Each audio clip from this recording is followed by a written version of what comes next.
بسم اللہ الرحمن الرحیم۔ جو کوئی بندہ اپنے کاروبار کی وجہ سے پریشان ہو یا رزق کی تنگی کے بارے میں پریشان ہو تو اسے چاہیے کہ ان کلمات کا ضرور اہتمام کرے۔ فجر کی نماز ادا کرے۔ فجر کی نماز ادا کرنے کے بعد اول آخر 11 مرتبہ درود پاک پڑھے۔ درود پاک پڑھنے کے بعد ان کلمات کا ضرور اہتمام کرے۔ اللہ کریم کے فضل و کرم سے اور ان دعاؤں کی برکت سے رزق کے دروازے کھول دیے جائیں گے اور محتاجی ہمیشہ کے لیے ختم کر دی جائے گی۔ وہ دعائیں کون سی ہیں؟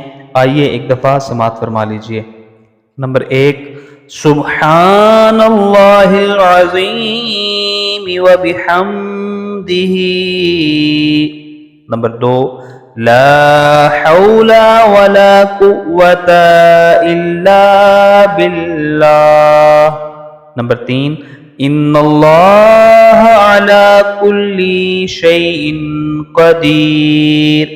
نمبر 4، حسبنا اللہ ونعم الوکیل۔ نمبر 5، رب انی مغلوب فانتصر۔